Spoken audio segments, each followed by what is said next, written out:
They step into the biggest shows with the biggest names. And sometimes they get written on or off in a moment's notice. It's time to find out all the dramatic details of what it's like to be a guest star. With your host, Pete Ferriero. Welcome to Guest Star. This is super exciting. I'm talking with Mike Starr. I mean, when I talk about guest star and your roles in movies, you've been in so many things. Like I went through, I watched a whole bunch of stuff to catch myself up, but I've seen so much of it that I was familiar with some of your lines and some of the things that you did and all that stuff. But anyway, it's exciting to have you here. We're just talking a little bit about Zoom, but I was going to say it's interesting too. Because sorry. I was going to say with Zoom, like you would never really be able to, like, I'm sure you guys are all over the place now, right? In terms of the country and whatnot, your friends and whatnot. So there's this way where everybody can connect in different cities and states through this thing. It's pretty incredible. Most of these guys, actually, no, you're right. Two of them are out in California, nothing to do with show business. And 3 or 4, there's Queens, Long Island, Connecticut, Where are you about these days? I'm in Orange County, California, because that's my latest incarnation. Yeah, I guess so. I don't know. So wherever I am. The great story, one of the great stories about my life is that, and it's not about me, is that I had met my wife in 1973. Some friends of mine conned me into doing a summer stock theater, a musical. And I wound up doing 2 summers. My wife was playing flute, right? Yeah. 2 years later, we're married by a Zen master. 3 kids, and 11 years later, my wife got into med school. And she's like this, she's the opposite of me, quiet, humble, scented, phenomenal. And she's now a pediatric cardiothoracic surgeon and also specializes in this thing called ECMO, which keeps the child alive, and she's just from another planet. She runs out in the middle, and she's really like some old school country doctor. I don't know, it's amazing compassion and ability. But reason I'm saying that is we've lived in Chicago. We've lived in, we started Queens, where I lived, right? Got into med school. My friend Jack McGee, you might have interviewed, actor, was a fireman actor at the time, says, come up to Pelham Bay. We go to the Bronx. My kids there's a whole different adventure in life. We went a little north, Pelham, near New Rochelle. Okay, yeah. So, and the reason I'm sorry I had to tell you all this. No, I don't mind. She did a residency at Columbia Pres. In fact, Dr. Oz was one of her mentors who I knew as Mehmet. And I did a film for his wife, Lisa, and he was really gave, if you think that there weren't many women doing that from other people have told me heart surgery, but then she fell in love with pediatric heart surgery. So we did a year in Seattle. She did a fellowship, and my youngest daughter was still in school, so she went with us. Then Joanne, my wife, knew that she looked around, and not that there were everyone, there's so many jobs in that world. It's a very narrow specialty. Sorry, I got to get this out of the way so you know where I live, because people say, "Oh, you moved to Hollywood." Just gotta let that fall off on the moron meter. But I'm sorry, but people say, "Oh, you married a heart surgeon. Oh, you were smart." Anyway, you must be really smart. Anyway, sorry if that's the voice I hear when people talk to me. Oh, so I hear that same voice all the time. Yeah. You got it. Okay, cool. Well, anyway, I moved from Jersey to LA, and my wife got a job, not heart surgery, but something else. And all my buddies back in Jersey give me the same thing. I even took a picture by the Hollywood sign recently, like a headshot. You know what I mean? So just to rub it in them. You know what I mean? Well, speaking of Jersey, I'm about to finish the Genesis. So 2 of my favorite places at the time in the country were Chicago and San Francisco. And there were jobs in Chicago, and a whole different world blossomed for me. I had worked in Chicago a number of times. I mean, Uncle Buck was 89 and then did all these things in the mid 90s and late 90s. And there's a whole world there. So much now that my oldest daughter, who teaches now grammar school in Chicago, and her husband's a jazz musician and a teacher on the South Side. And we have a grandson, Theo, with them. And now my son stayed in Chicago. It's kind of like after 9/11, we were in Chicago. Everybody said, no, we want to come out and be there in one place, things that happen. Yeah. So So my son is in the burbs, and his wife and him work out there, and he works for Underwriter Laboratories, this electric safety thing, and all these things. But I have my oldest granddaughter Katie and my grandson Michael there. So amazing, and they're in Chicago. Now in New Jersey, we have in Westfield, if you know what that is. Yeah, my youngest daughter Nicole, her husband Heath. And I got my 3 granddaughters. I have to get this all out of the way because if they watch this and I didn't mention any of them, so it's Madeline, Charlotte, and Allie, So I kind of bounce around, and I'm grateful when I get work different places. So finally, my wife got this big position in Newark, and we were living first in Bloomfield, if you know where that is. Yeah. And then Maplewood, and everything was great. No 08 hit. And one of the first places to get hit was, I think Lehman Brothers was the benefactor of the program, and the entire pediatrics program went. And my wife was out about 2 years. She has volunteered. She's taken me to some outrageous places, but she's volunteered in Uganda, Central America. When she was in Jersey, there was a program, I think, with the Rotary Club Alliance. They used to go to the Dominican, and she volunteered down there. And now there was this senior resident when Joanne was at Columbia Pres that Rick Gates is this brilliant guy, and he brought her out. I guess from what they tell me, she doesn't tell me much because she doesn't talk about herself. Yeah. They all tell me, brought out for the ECMO program. So now we're at the Children's Hospital of Orange County because, and that's where I'm in Tustin now, and it's a different world, it's, and I have no complaints about anything. I'm always been like nomads and always been ready for the, whatever. It's an adventure. Hey, wow, let's do it. Okay, but in fairness, Mike, you're from the Queens. You know the food. You know what's there. Yeah, it's not like that out here. No. We're missing a couple of shops. I searched. I found some places, but it's funny. My friend Sal, I did a series, Hardball in '94. We had really top talent. It was just timing and everything. But Joe Rogan and I became friends on that, Oh, and, amazing. Yeah. He every now and then, God bless him, he gives me street cred with the young people and my nephews and everything, because he'll say something really cool about me. And, exactly. And as a person, and I say, hey, thank you, Joe. But the food, it's a whole different story. But I had the stage manager of that show who had done an AD, whatever we would call it, my friend Sal, who simultaneously seemed to grow up in Brooklyn and out here. He'll point me in the right direction, and he'll even send me what he does on Sunday nights, cook for the family. But you search for that.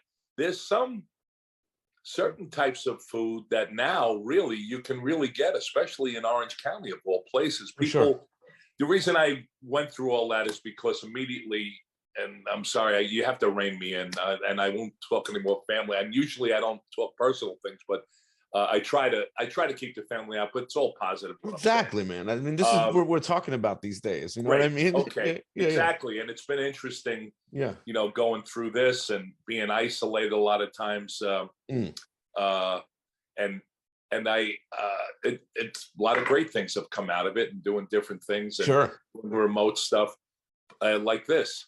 But you say Orange County, the old view of Orange County, which, some exist, but a certain type of background of people, and it's getting, where people say, oh, you're with all the old whatever, Yes. And you say, okay, there's different things that exist here, but there's a lot of diversity now. And one thing, I've had people who were New Yorkers ask me, do you know where I could get dim sum of this and that? And there's like a couple of really outrageous places here. So there's a big now growing Chinese community and Taiwanese community, because people let me know, oh no, I'm from Taiwan, I'm not Chinese, but there's, different styles. And there have been here places that people didn't know about when I worked with people of all different backgrounds, is outrageous places you can go to. And there's all different, there's a big, Persian and Middle Eastern and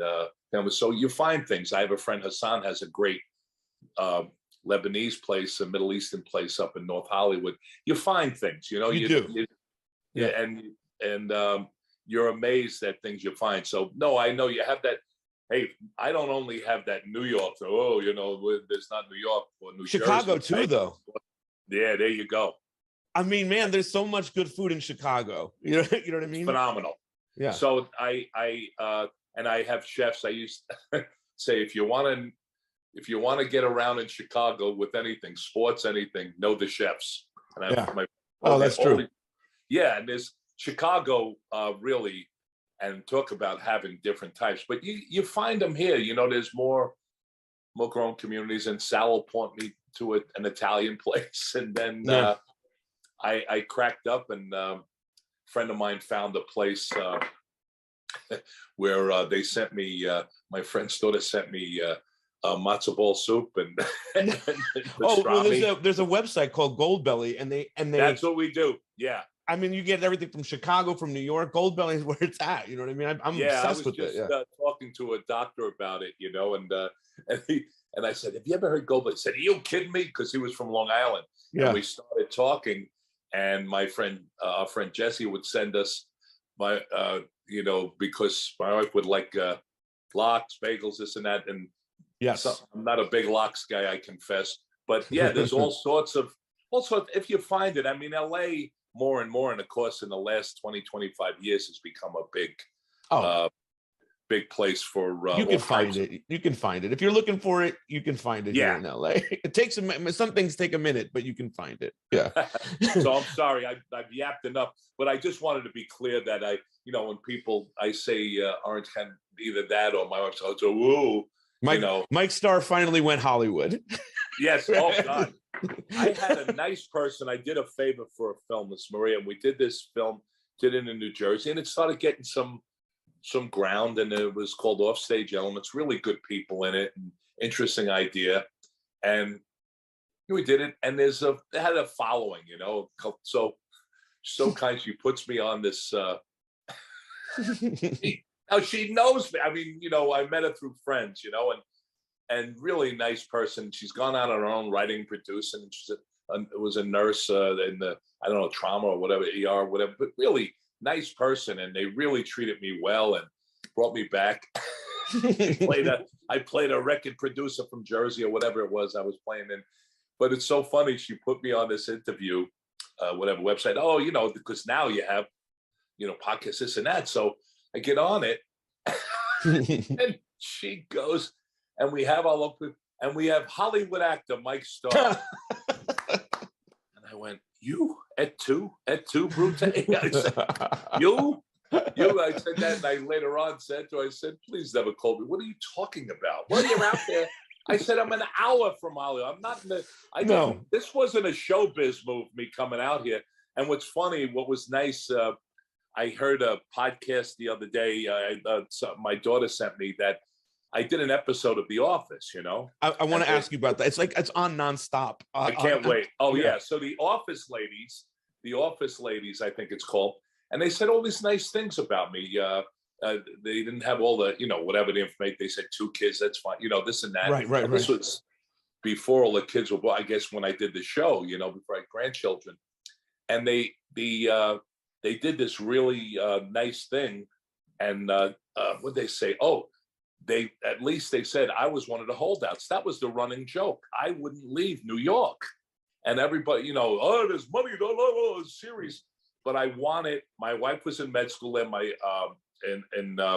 We moved to the Bronx because she was in a school in Westchester, New York Med, and then Columbia Press. Now, when I started getting work, I would go back. I get on planes like it was subways. But I was able to bring the kids gradually to each thing, you know, throughout her residency. And even Joanne flew out one time. I was in, where the heck was I? In England and this and that. And I would bring the kids. So I was known as the holdout. All the guys, in fact, it was a running joke that I kept sending people out to LA. Go to LA, go to my friend John Capodici said, "Mike Starr is sending all these New Yorkers out here."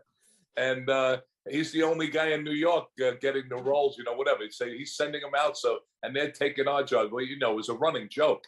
And when anyone ever says to me, "You're Hollywood," or "You're this and that," I said, "Oh, God, help me." So anyway, that's my story, and I'm sticking to it.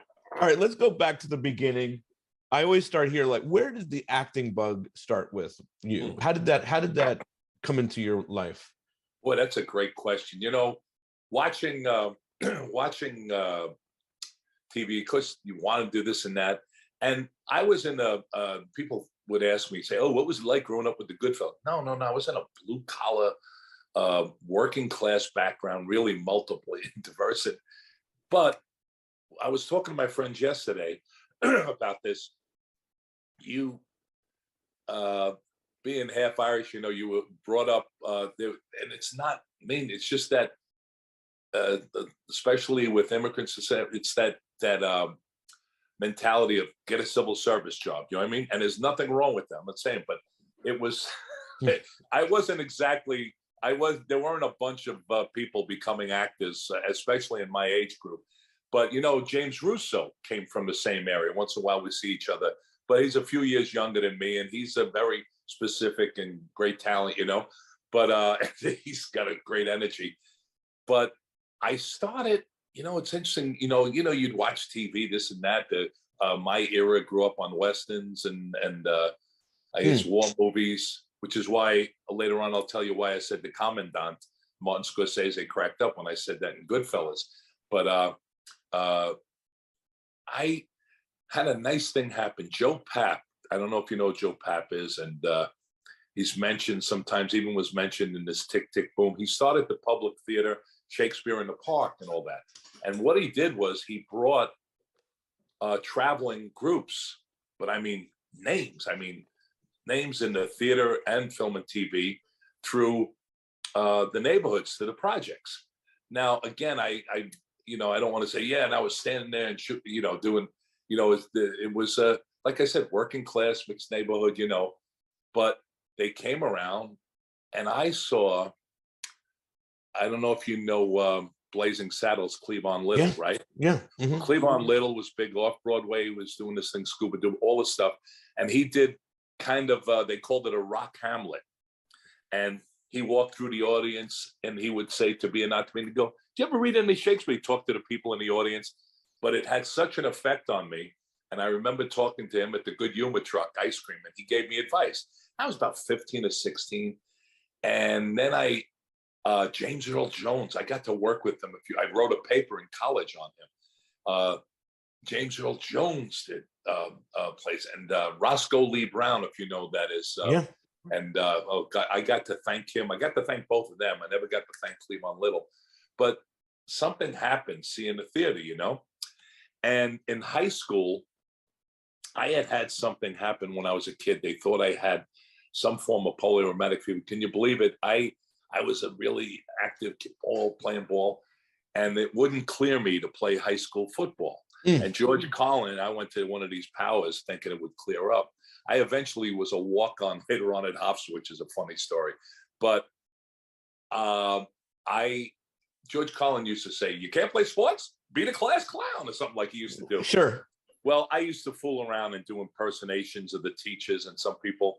And I did they asked me to do, I don't know if even, and then they knew who Jack Benny was, but I did these skits and bits, and it's like Family Guy says, you make fun of the other school or something, everyone goes, "Yeah!" Right. Yeah. But I did these bits and I started we started a drama club, tried to do that. And I wound up being somewhat active in the neighborhood, thanks to this man, Mr. Cummins, who was from Barbados and Bed-Stuy, and asked me.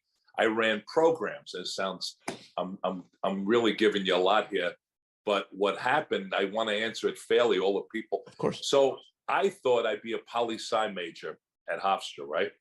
Now, my brother was playing with the Jets at the time. I don't know if the Taxi Squad, I don't know if you know Bo Starr, Goodfellas' at that.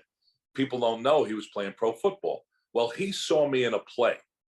This girls' school, this Catholic girls' school had me, this guy said, "Listen," I was, I think, a sophomore. He said, "You're really funny. I got a small part you'd be great in."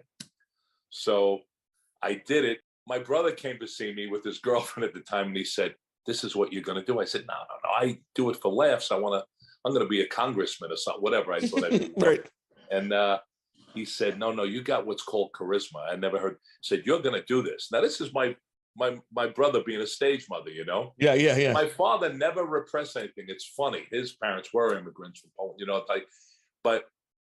And my mother was quite a performer. You know, the neighborhood queen. So she was like Jimmy Cagney's mother, but it's not something that was encouraged, you know. I got you. Yeah. You know, I mean, my mother constantly gave me, I'm trying to write this screenplay, constantly would give me the civil service paper. I think Larry David, they do it on Seinfeld sometimes, you know, the Bloomingdale's thing, you know, but constantly, you know, you get a pension, you get this, and there's nothing wrong. That's great.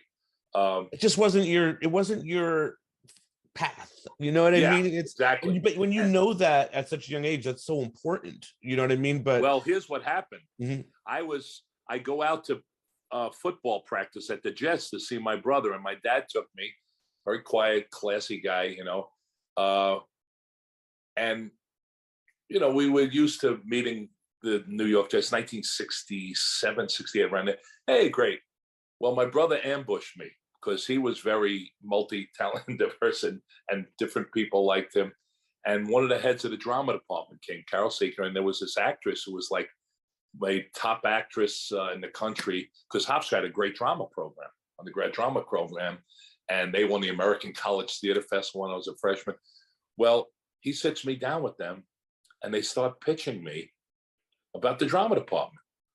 So it's like, we have something called the drama corps where you specialize on that, you major. And I'm just nodding, listening. I said, maybe I'll do plays. And, and they're really pitching this thing to me. And I'm going, yeah, like I'll be with 50 drama majors. Yeah, sure, I'll take it. But I was polite and respectful. I said, thank you, thank you. And they're telling me all about this great program and people working together and people from performing arts. And they had recruited from around the area. Some is, yeah, like Maryland, and mostly, you know, you had New Yorkers and whatnot. And I said, great. So they leave. My brother goes, so what'd you think? I said, what? What did I think about what? You know, he goes, well, what'd you think? Is that what you like? I said, drama corps? What are you, nuts? He said, I'm going to sit around. And years later, saying, oh, you're a drama major. What do? You sit around and whack dummies all day and hit around and talk to yourself, you know? But, so I said, he goes, hey, schmuck, they have no one like you. No one comes from our background. He said, and I was a big guy, varying in weights at different times, but he goes, you know, no one talks like, they don't have anyone like you. And if you're you take a minimum amount of credits. If you're any good, they're going to give you a scholarship. And I went, where do I sign? Right. And still to this day, like I'll see my friend coaches me, my friend Brian Rose, Captain Cranky, who's a professor at Adelphi and had a great career in commercials and classical, all types of theater. He coaches me in dialects or getting rid of New York dialect. And he's just had a book come out on Shakespeare. These relationships have stuck. It was the greatest move I could ever make. And I did the Mike Starr 5-year plan. I took minimum amount of credits and I wound up getting, so my brother's friend, his mom worked in scholarship. I wound up getting 4 more years of school. And my 5th year, things started to click in more. I started being able to do musical leads and this and that. And that's what happened to me as far as that. And it was, it was crazy. I went off those times, the late 60s. Maybe people are doing it now, I don't know, but you go in and I don't know, you're looking for Buddha or Jesus or whatever. Right, I kind of dropped out in a way. But my friend Tom Bray pushed me. He said, no, you're going to do this. Just do one show. And I kind of went all over the place. And I came back to society, as it were, thanks to the Zen master. And okay, now my feet are on the ground. What do we do? And we had a child. I remember my first job, you know, the so-called straight jobs, was working at a health spa, Jack LaLanne's. Okay, yeah. Which is morphed into LA Fitness. And one day I was saying, okay, I'm making $100 a week. And there was nice people and everybody, someone was going to be something, who was a musician, who was football. And I said, I'd really like to try one more shot now that I'm cleared to play football. That was another crazy story. I was with this team for a year, but my wife supported me in everything. It was crazy. And what an assortment of characters and friends have come through the doors in my life. That she called my friends Mike's Asylum very positively. I love that. And people really admire her, you know, because again, she's humble. Sometimes I was surgeon, real ego, how much money does she make? And not what you think. But anyway, but then my 10% of the recognition I get, or 20%, my favorite types of recognition is being seen as Dr. Starr's husband. Amazing. I've had like people in their 40s, 30s, 20s, or mothers say, oh, she said, I'd be at an airport. Are you Dr. Starr's husband? You know, that must be a nice little twist for you, because you're waiting for, weren't you in Goodfellas? Weren't you? Yeah. You know? And it's also, if you've had 3 people at an airport come up to you, like this guy went, dude, you're so cool. Why? What are you doing in the OC, man? And I was at John Wayne Airport, and all of a sudden I explain, and then this young lady, Mexican American, I believe, she comes up to me and she says, "You're Dr. Starr? See that's my mother over there, and that's my 4-year-old she saved, you know." And I put my wife on the phone. She's like low key with that. Oh yeah, and she knows everybody. She remembered. I've been told by other surgeons that I wouldn't know people. I mean, back in Chicago would say, she gets involved with the families and all these things, and she's really phenomenal. But anyway, when I got out of school, you know, one day I said to myself, I was working at Jackson. It was very interesting because I worked down near the World Trade Center, the Woolworth building, and we had all like really interesting characters from the city, whether union, this and that. And one day I said to myself, because people say, oh, you got to do this. I said, you know, I had a scholarship. I'm supposed to be pretty good at this. How do I make money? I said to myself, and I had a friend, Gary Epstein, who's an agent now, but there were people in your drama department. Like I give advice to people who are drama majors, film majors, whatever. I say, what you really got to do is connect with your alumni. I mean, you think of the people that came out of NYU, or people, and you think of some of the people you could look up that came out of Hofstra. It's phenomenal. And, you know, that's how I started getting, it's a lot of great stories. Believe it or not, Matt Snell of the Jets and Art Shamsky of the Mets was an agent that I got my first commercial. I mean, it's crazy. It's crazy. I got my first commercials through him and my friend Gary Epstein. And I started doing showcases in theater. And there were times I was going to quit. And I even had my father-in-law actually got a job for me, Long Lane Reform School, something. It was a high-end place. I mean, I tried to get jobs at some outrageous places. And because I was a drama major, they would take the Spofford Youth House. I mean, there was some intense places, and I couldn't get a job, but he finally got this great job for me. And just then I started getting commercials. Yeah. Well, perfect though. Yeah. Yeah. I want to ask you about some of your roles. By the way, I'm sorry. By the way, I should tell you, I mean, Dan Lauria got me my first big play that I started getting some Vesper's Eve. Dan Lauria is from was the dad in the Wonder Years, right? Yeah. Yeah. We were on something again, and he said to me, boy, you'd be great as Dutch Schultz in this play. And it opened me up. People saw me. And I always say the running jokes, I said, Dan Lauria got me in the New York theater because he ran a theater, his own theater in New York before. And he goes, yeah, and no one's ever forgiven me for it. It was a running joke. But we had a friend, Steve Kaplan, that had the Manhattan Punchline Theater eventually. And my friend Brian started things there. And he was, again, at Hofstra. And he put me in this play, The Alchemist, which is a 16th century, you know. But I was working at Jack, but I only had this one scene playing the fundamentalist preacher, Reverend Ananias. Yeah. That was my breakthrough role. Right. But it was hysterical because at Jack LaLanne's, there was this massage therapist from Italy. His son was like 15. There was the Woolworth building had all these tunnels and everything. And they would sneak me out so I could go to rehearsal and perform in this showcase. It was so funny.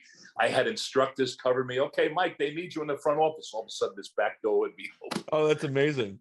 Yeah, I thought you'd like that. So, talk to me about The Natural.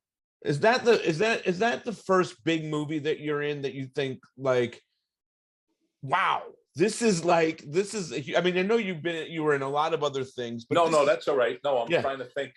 No, because it was like the third or fourth one. Bushido Blade, which is a funny story, 78 in Japan, thanks to my sports contacts, but that was a great experience. But I'm trying to, I just want to think a second, because I would say, I mean, it was the first, like, wow. That's what I mean. It's an epic movie. Everybody's talking about this movie. Yes. This is, so we're still talking about it. They show it on MLB. That, it's still one of those.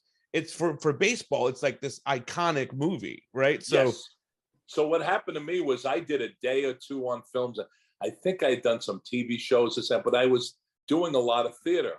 And there was a whole thing that went awry. I mean, this off-Broadway show went to Broadway, died in one night, this and that. But I was getting attention and reviews. And I'm trying to think, I guess I was doing a lot of commercials. New York then, Law and Order wasn't even out. New York was really dry. And it's really funny. When I was coming out to do commercial, you're talking about 1977, 70. It was still an era where the detectives, the cops, iron workers, everybody was 50. Right, exactly. Yeah. So strange. I remember there was a great film and they said, you're just too young to be a detective. I said, my brother Johnny wasn't a detective. I think he was retired by the time he was 36. Right. I was 36. I wound up getting a small part, and it was, I think it was where I first met John Turturro, but it was, oh God, there were great people. And I'm sorry, I got to do a scene with a penguin, 5 Corners. And everyone said, you're perfect for the detective. Wonderful actor, played it. But I would say, so it's, let me tell you how I got the natural. I'm sorry, got to ram you, but I don't have any normal stories. Even Dumb and Dumber, how I got that. I think I did everything not to get it. I want to hear about Dumb and Dumber. I want to hear about that. I want to hear about Uncle But the Buck. natural? Yeah, the natural, yeah. Now I got the natural. This is absurd. I am not a baseball player. I wouldn't even tell professional football's a football player. Are you a baseball fan? Oh, fanatic. I'm old enough to have been a New York Giants baseball fan, which they got wrong in this interview. My cousin was a Dodger. I used to run across the roof. We'd watch games. But when I was a kid, they left town, and I became and I don't have this. Oh, I hate the Yankees. But all you had to root for was other teams. Well, I'm a Mets fan, so sorry. Yeah, exactly. No, so don't be sorry to me. I just no. I'm saying when you start knowing people. I don't like the word hate, but I understand what they mean. I know what you mean. I know what you mean. Yeah. I listen to FAN all the time. Mike, I know what you mean. Yeah. I would talk to him, and he had, in hockey games. I am a nut for it, but I know, like, somebody hit him saying, I just hate those guys. I always hated that guy. Yeah, sure. So what I was going to say is all we had to root for was the All-Star game, which was great in those days. Me and Gary Barbagallo flipped the drummer in our band, who I reunite with. And the only guy that had any musical ability was, my cousin Paulie had charisma, at least. And I tried to play the bass. I was an okay singer, evidently. But my friend Ricky Heim is now a classical music conductor at the Northport Symphony. He was our lead guitarist at 15. So we all laugh about it. I named us the Bathtub Ring. But I don't know how I got. So the Mets. So anyway, no, I'm a huge baseball fan. And what's funny, why I say that, I don't hate that, when you start knowing people personally. Like when I lived in Chicago, it was really what they said, small town, big city. And my friend, iconic guy, Donnie Cruz, my friend Luigi, God rest the Italian chef, they would bring me, I got to know so many Cubs, like, and Ryan Dempsey, people, and it was so weird because I was such a big Met fan, and I had met Brendan Rush when I did Ed. Todd Zeal, Leslie, who was on Leslie Boone, who was on the show, connected. I think she was like a cousin that people would say with Todd Zeal, really with Todd Zeal, and we would have these great seats, and we'd all go, and we'd have the luxury boxes and everything. I was at the 69 Mets. Let me put it that way. When you said sorry to me, I went, uh-oh. No, I'm just saying. I was on the field. I think my brother Jimmy was coming home from Vietnam. My brother John was a cop in New York. And my brother Bill was still trying to hang with the Jets and didn't work for the Super Bowl for a lot of crazy reasons. But I was one of those idiots. I remember the three of us went, me, Gary Barbagal, my cousin Paulie Coast, and they had 2 tickets in one. To this day, I don't know how we got them. Right. But they said, listen, us two will stay together because you'll get along. You'll talk to everybody in the upper deck and they'll know. Yeah. And all I remember is having this leather jacket on, an Avis bumper sticker they gave out. We try harder. My brother, that's right, was in Montreal playing in the Canadian League by then. I had a Montreal Expos hat. And I guess the statute of limitations is over. Someone handed me a joint and someone handed me a champagne bottle. And I was one of the idiots running down on the field, ripping up the grass. That's amazing. And if you look at the footage, Flip and Paulie are on the footage. Oh, that's awesome. That's so cool. My story. Yeah. So how did you get the natural then? So what? All right. So what happened is this Broadway show, it was a blessing as it turned out. Elliot Gould was brought in to replace Harris Lasker. We were an off-Broadway hit. It was a fun show. It was called Guys in the Truck. And we were like in one little place. Me and my friend Gary Clark, who you look up and you should interview him sometime. He's amazing. I played a crazy, crazy announcer, color guy. And it was really ahead of its time, the producer. And with Harris and Gary and all, we helped rewrite it. The guy was really a good guy. And David Black wanted it to go to Broadway. We kept saying, no, it works on intimate. It's about a terrible game and a broken down suit. And all of a sudden, all hell broke loose. And it's a great game. And the whole thing, the guy, it was based on actual people. My character, my friend Rob, he was I think based on Vince Scully in a lot of ways, but it was based on all these people. And there was a famous sports producer, iconic actually, and I can't think of his name, who I think had a gambling problem. So that entered into the story. All this happened, and then we put the announcer's booth, 2 people on top. We had the tech staff on the bottom, and then we went out in the audience. My friend Gary played this guy interview. He plays and he had played with the Saints. So what I'm trying to say is, we spent 6 weeks. I remember I was out doing Denver rep. I came out in the best shape of my life, training with stuntmen. And I'm one of those guys that goes up and down, in and out, or starts watching kids and doesn't realize maybe spends too much time in and out places and eating. And I was there, and for 6 weeks we watched this thing go downhill. They put Elliot, great guy, David Black, great guy, and they just kept fighting. And he fired them, and we lasted one night. But I got to bring my parents to Saudis. Okay, it was amazing. 82, right? Now here I am. I got to have them see me on Broadway and this and that, and I'm grateful for all of that. And during the time, I kept saying to my friend Gary, because he had been a catcher in college as well. I know he played in high school, but he was a linebacker at Arizona. And I kept saying, shouldn't I work out? He said, no, they're going to see people on this natural. And Lou DiGiamo was a friend, and he was the casting director. So me, like an idiot, I didn't train. I didn't do anything. People said, you can use Jacqueline's. I said, oh yeah, I'll get to it. I get the kids, and the kids were like early age. My wife was just going back, I think, to Queens College. And now here I am, and the show closes. And there's a character, Tommy Cooper, that all the UK, the Brits people know. He wore a fez, and I a lot of times look like him. And you could look him up. He was a character, right? And he wore a fez, and I got to sneak a fez on stage. And actually, when I did The Bodyguard, Mick Jackson was a British director, right? Famous British director. And he gave me an engraved fez that I still have because he got a kick out of it. I was do Tommy Cooper for him. And finally, what happened was I said, I get a call. They want to see you up at Baker's Field, which is north of Columbia, where Columbia played. It's actually near the Polo Grounds. It's up in Coogan's Bluff, I think. It's up in the high 200s in Manhattan. And I said, holy shit, I can't play baseball with it. I said, yeah, they're going to bring you to the tryouts. And I said, well, and there was a guy, Joe Austin, that lived to his 90s that had this diverse group. And he had some people went to the majors. And my friend Joey Fitz, God rest soul, was with the Mets with the video, and he had been a AAA pitcher. And I think I tried to learn how to play baseball after I got the job in a couple of weeks, right? So anyway, I said, what am I going to do? So there's a director named Barry Levinson we know very well. He had just done that. Yeah. I said, well, I go on the theory, which I still go, I may not get this job, but Barry Levinson's he's gonna know who I am. So let me go out and play around and try to stay off the field. So you had actors there who were like dressed, with the right uniform. Hey, on the hop, and they play. Hey, there we go, and they're trying to play. Well, some actors like Barry Kibble was good ball player.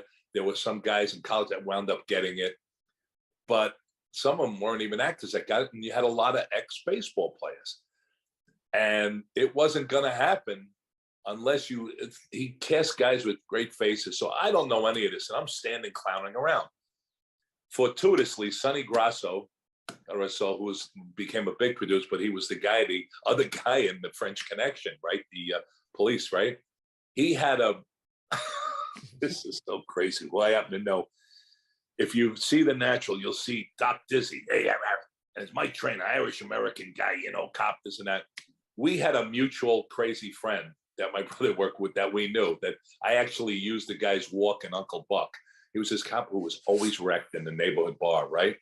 And he and I started exchanging stories. He goes, I met you on cruising. Cruising was my first job. My friend Cockney Smitty, God rest his soul, had to even show me. I didn't know how to drive even. This is what I want to say. I have so few skills, and I've had to drive on so many jobs. Everything I think you're driving. You're right, always the driver. Yeah. So this guy, Mickey Trainer, comes up to me, and he sees me on the set. And he goes, I was the cop. I didn't even drive. I said, I'm the worst driver. I told them I couldn't. And I had all these intricate things to do, and stop and start and camera, and freaking was going nuts, and it was crazy. We had demonstrators cruising. They thought it was going to cause all these issues. And I got that from being in Vespers Eve when DeJamo saw me. So anyway, Mickey comes up to me. My trainer goes, aren't you the guy I met that night? Your brother's on the job. And we start talking. I said, yeah, what are you doing here? I came out here because I know baseball. Lou asked me to look at some of the people. I said, well, you can tell I can't play. And anyway, and he and I became great friends on the Natural. But we started telling funny stories. And finally, Levinson says, can I see you out on the field? I said, oh, no. Are you serious? My shoulder. I said, I told my wife, she wouldn't let me take the Bute. I don't even know how to say it. Butadiolaz and Butazolid, and it's horse tranquilizer. These weight I used to take. And I said, I would have taken, all right, I'll try. So I get on first base. No, before first base, I said, well, let me try my knuckleball. Now, you have to understand, I'm wearing a fez. Right. I mean, absurd. I mean, like you look ridiculous. Yeah, totally absurd. Right. God knows what kind of pants I was wearing. But on top of that, I don't know how I found that. I might have went to the store. In the 50s and 60s, they had this stuff called Brill Cream, which George Costanza references. I greased up my hair. I took all the grease, rubbed it on the ball when people weren't looking, and I went to throw this knuckleball. The thing did absolutely nothing. And I don't know if I can use the F word here. Go for it. Yeah. I turned to Barry Levinson and said, well, I guess I don't have a fucking knuckleball, do I? Right? And I just laughed. I said, sorry about that. So he says, let's see on first base. And I come in really close. And we had a guy who was with the Yankees batting practice, Tony Ferriero, who became a sports technical advisor, one of the guys. And Tony said, you're coming in too deep. Because I knew I couldn't reach home. So I took it and I moved back, I launched it. I got off the field. I sat with Mickey. He said, you want to go to, I know, a great bar around here, Coogan's Bluff or what? No, it was another place they all hung out. Let's you and me and Lou go out. And Lou DeJamo walked up and he said, well, you didn't lie to me. You can't play baseball. I said, I told you. So we're sitting there and laughing. About a week later, I find out they had the final tryouts, right? And Lou DeJamo is standing there and Barry Levinson says, where's that guy, that big guy, that funny guy? He goes, he can't play baseball. I said, I don't care. Right. I got cast. Me and Mickey got cast because, and it wasn't like, oh, I'm going to impress Barry and tell him he's fine. I gave up.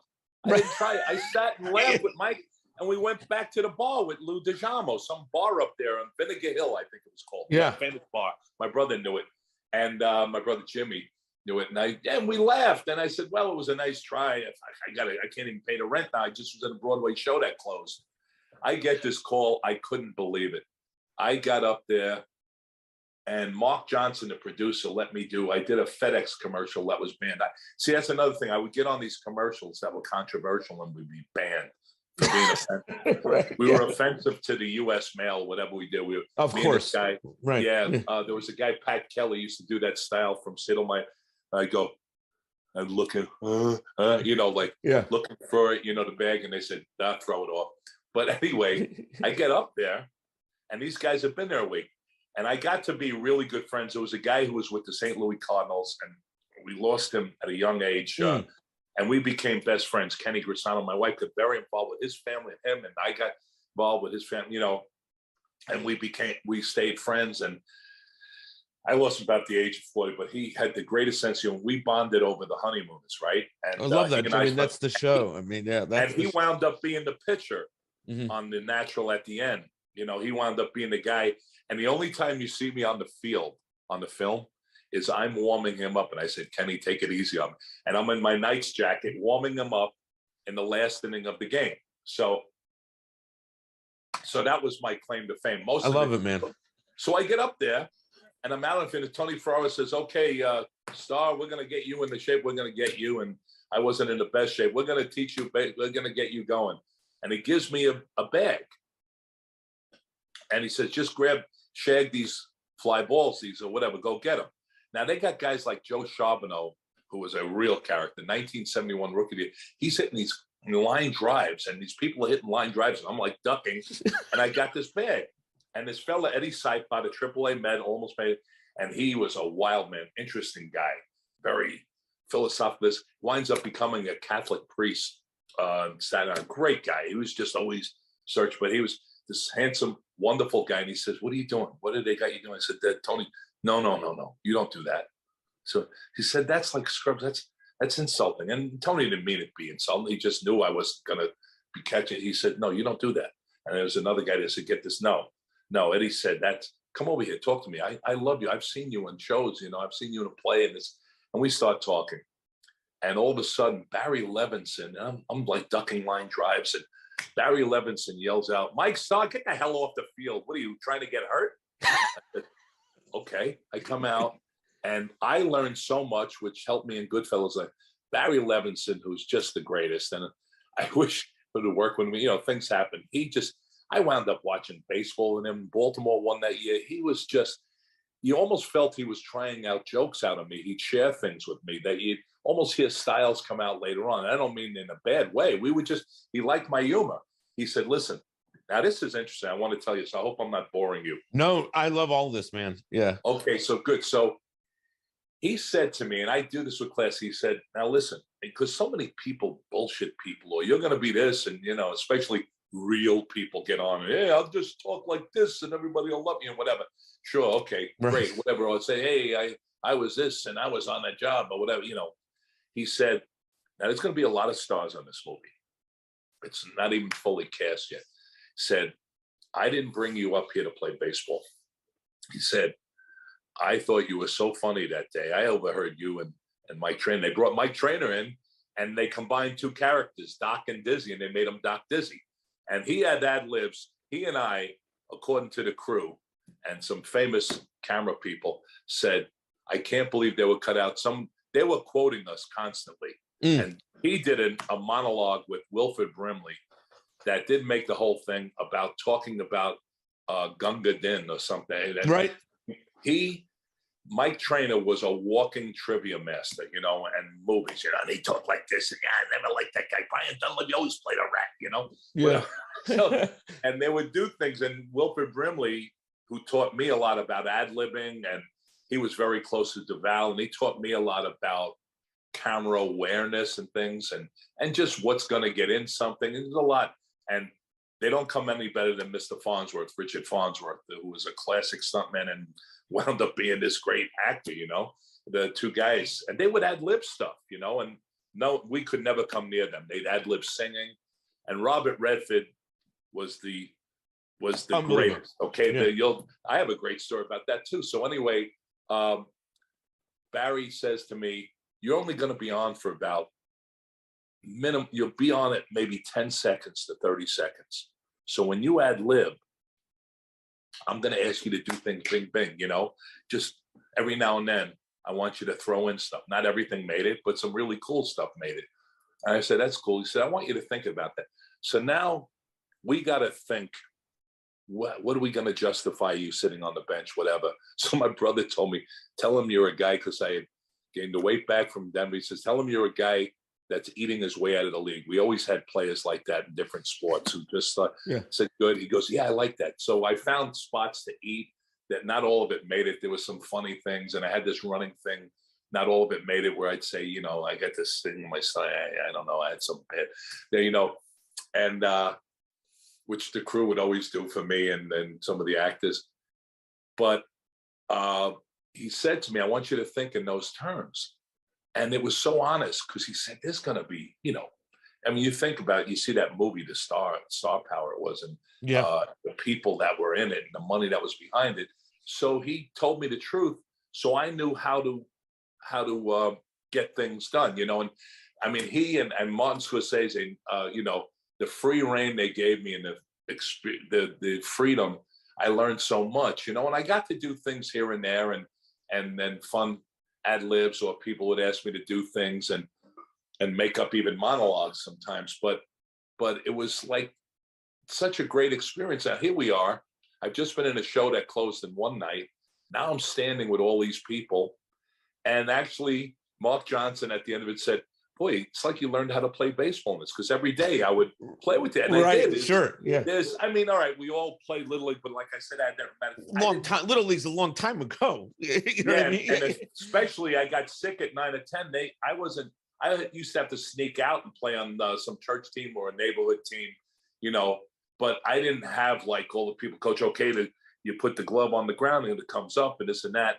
And I actually was a wannabe catcher and got to be in these great fast pitch leagues in Central Park, but not the greatest hitter, but just friends, you know. And what would be a great thing when you'd run into, one of my favorite recognitions when people talk, there could be, ex-street cops, detectives, alleged organized crime people like that, sports people. My favorite thing is when any of them, or veterans, whatever, whenever them said, you were real, you know, and I don't claim to be anything like that, you know, knowing anything, but when they tell you, you played it like the guy, you know. And I've been told. I wanted to say, you know, and I'll ask you some more things, but I want, you know, that is something about your work that I definitely identify with. There's an authenticity in the characters. Great. I appreciate that. I mean, you become this character. Even in Dumb and Dumber, you know what I mean? As silly as that film is, and it's an amazing film, but there's a believability that you are, you know.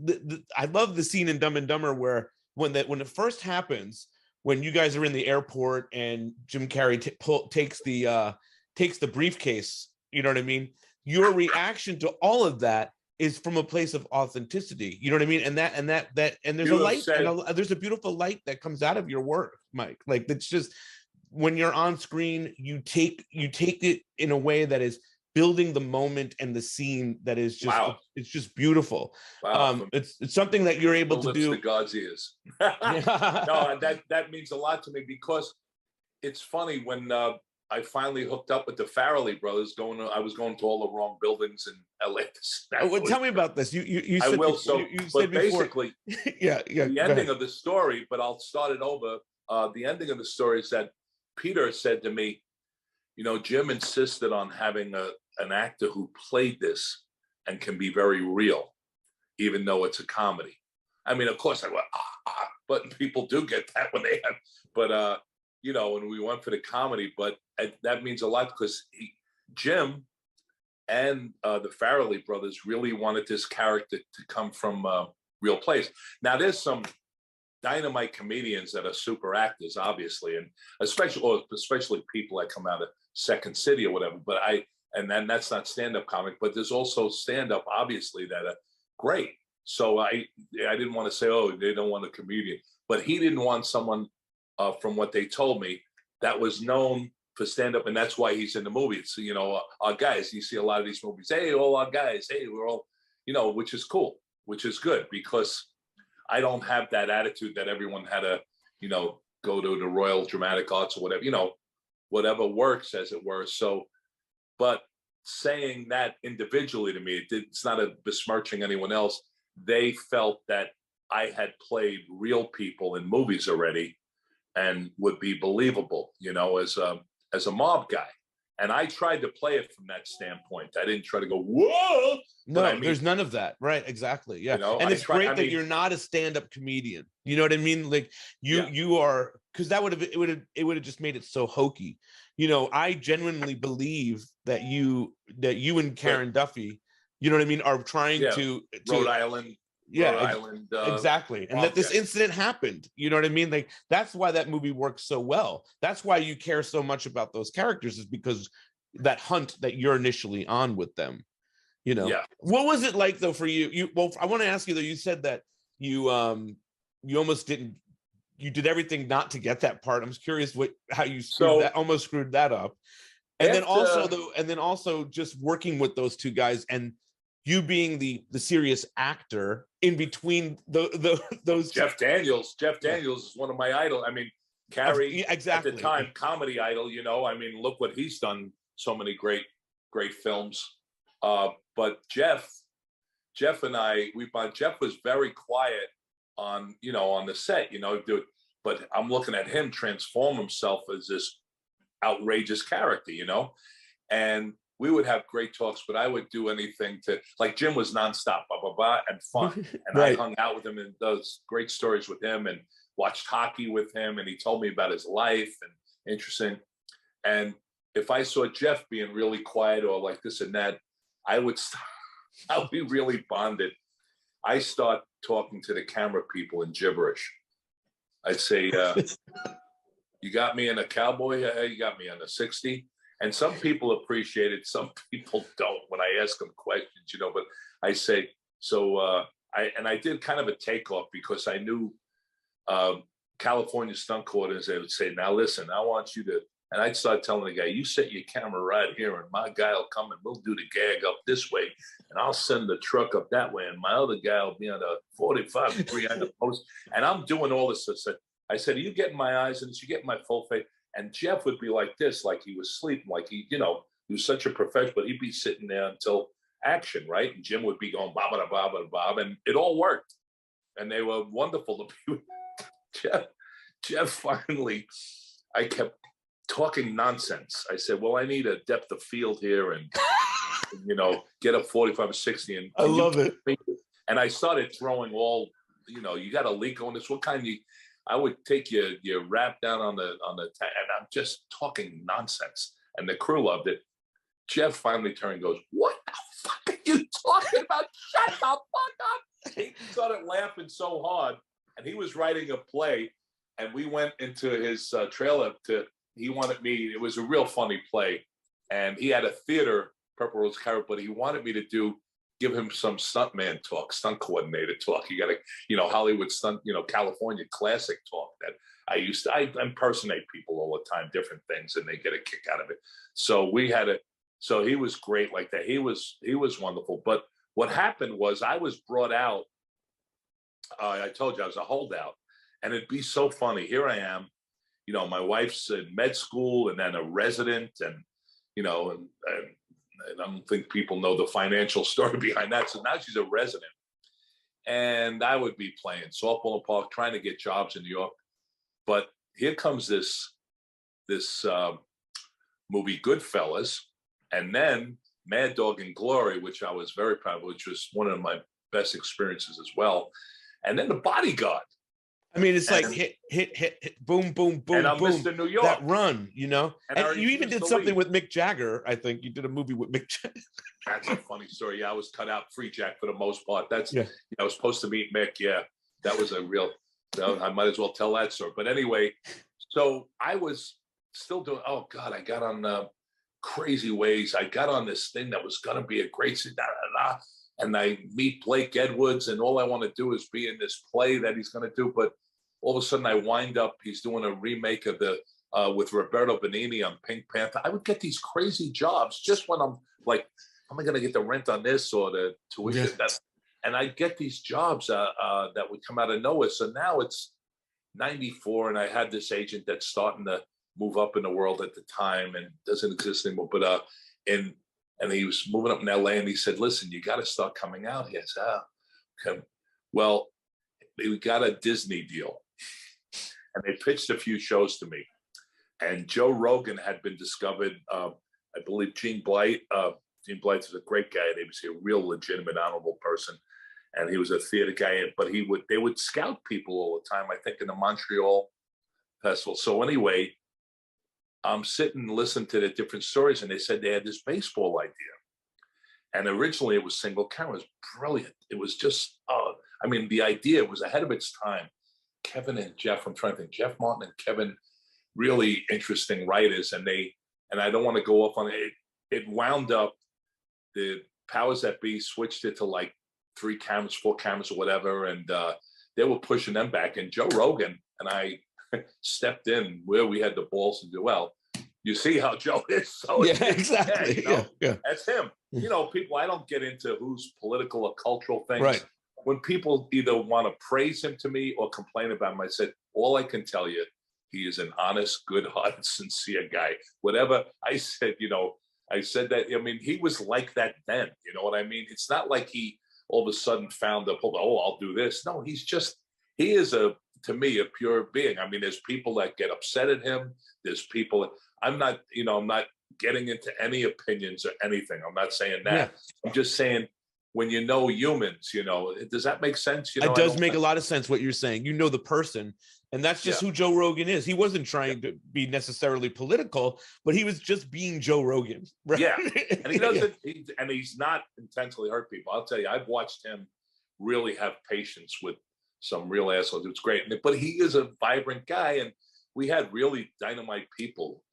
Bruce Greenwood, Dan Florek, and it was during the baseball strike, and then Sandy Grushow was the head of Fox. This was his baby, and he got fired. I mean, whatever could go wrong on that did, but we were starting to do an interesting show. But originally, like I said, they were trying to do this kind of offbeat single camera thing, and we came back, and all of a sudden, and doing stuff like that.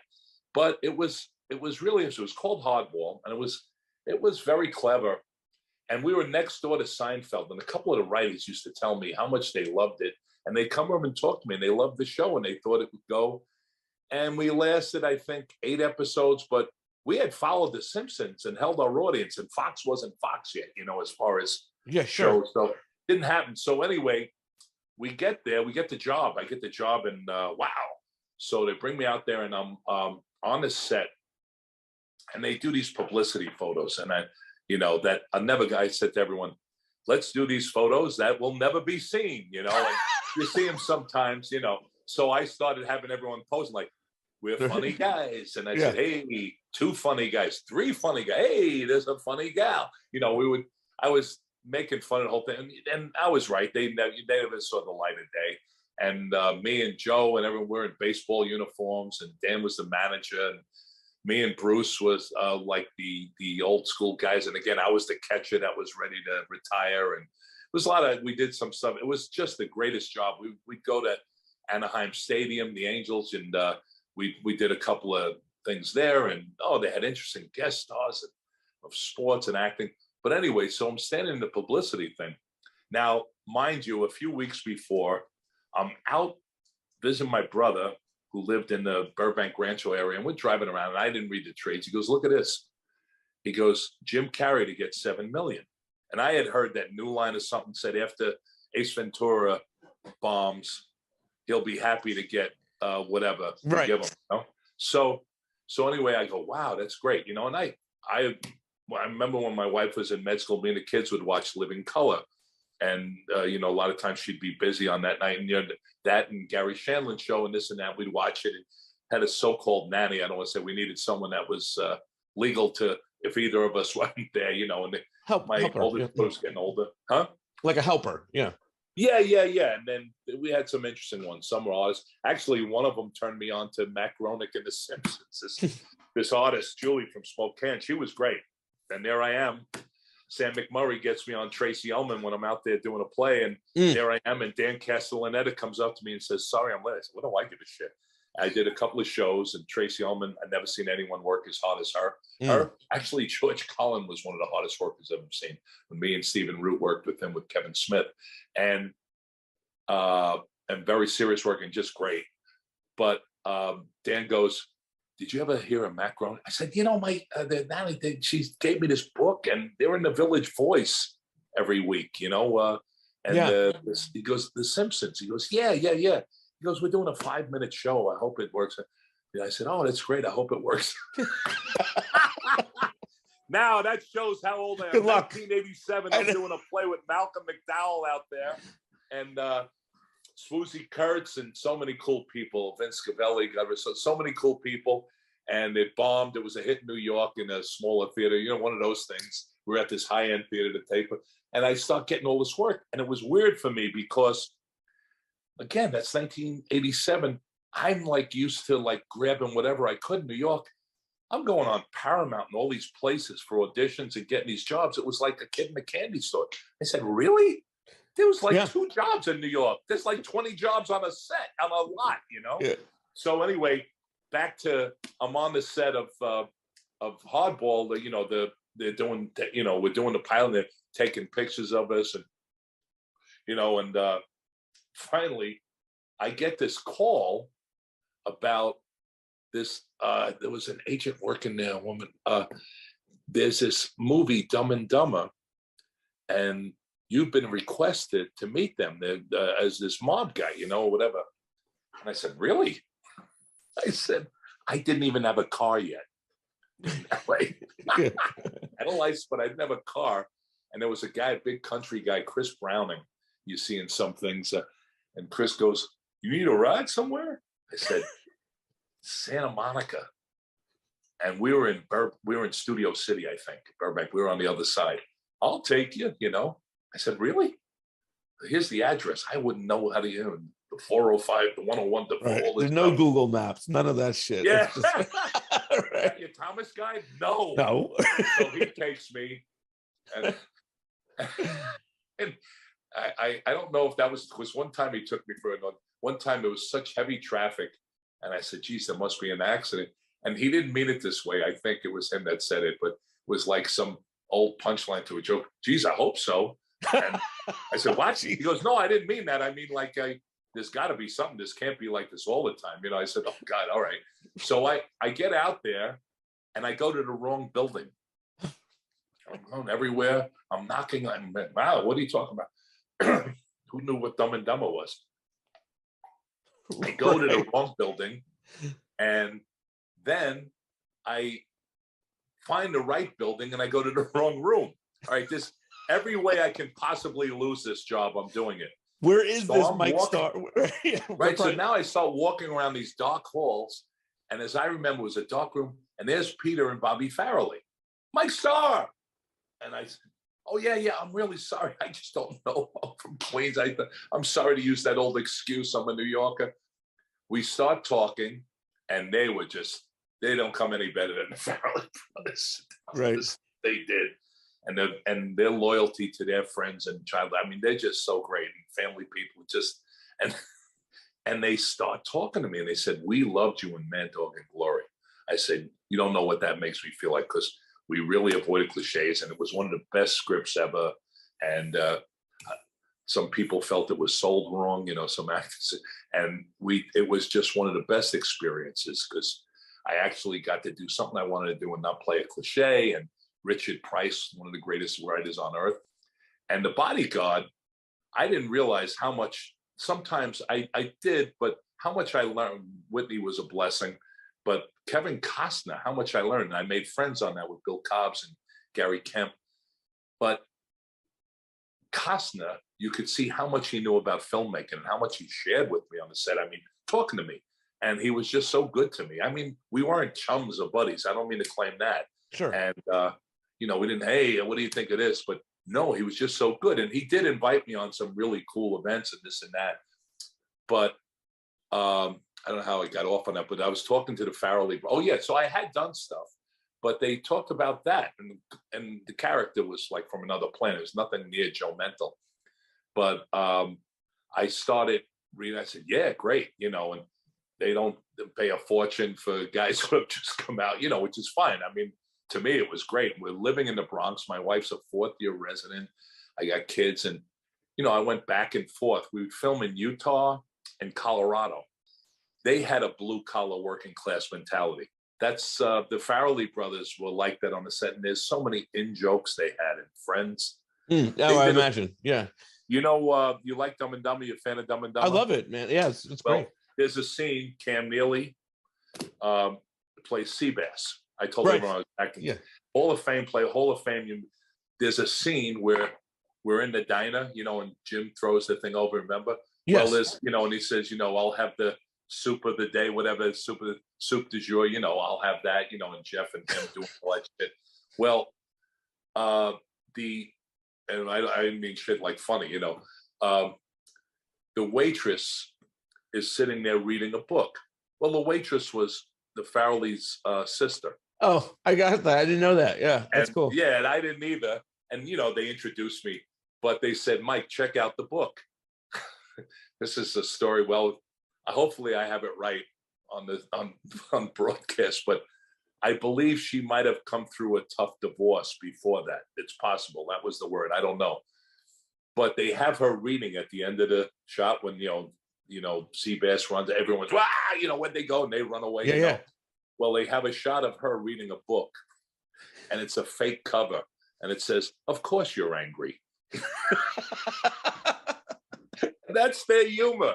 And I love that. Care. It's like Larry David not caring if everybody gets every bit, Did anybody bust you about the hot pepper thing when, the scene with the hot peppers and all that stuff? I mean, I'm sure you ate. Well, you're friends, because constantly there's people giving me a hot sauce in places, ask me to sign it, and that's there's stuff like that. That was licorice, but I think a real pepper got in one time, and Jeff got one by accident. Those things, that was a real place we were at, and those things were a real deal. And I don't know if it was a mistake or a prank, but I think at one point he got it, which was not funny. But yeah, people like, what they bust me when you mentioned friends or family. I'm a pain in the ass. I can be a pain in the ass. About certain things bother me. I don't know if it came from the childhood all hallucinations or rheumatic fever. I don't know. But there's things I can't stand, or the nuns poking, or there's things that bother me, or sounds, or whistling. It's crazy. And if you tell the wrong people, they'll just keep doing it to you. So, of course, right. Or they'll say, "Oh, you don't like that?" Just don't be around anyone, coke people who talk whatever. Those haven't been around anyone in years, but if I see it, I run away. But as far as people, going, "Hey, I got to tell you something," or making mindless whistling sounds that are off key. I don't know why. So the point being that I have not only my friends and relatives and family and kids of their fans get the biggest kick out of the most annoying sound thing, because said you didn't have to act. And it's not like I got annoyed at Jim or Jeff, but it was like, but it's also those working. Things. It's and working. They kept poking. Yes, it works on another level, right? Like, yes, exactly. I didn't have to act, as it were. It's like when the knife in The Bodyguard goes in the wall. That was shot on a crossbow on a thin wire, and there was a great special effects guy who I trusted. But when you could see it if it wasn't taut, but then when it went in an instant, obviously. And I looked at that. I didn't have to act,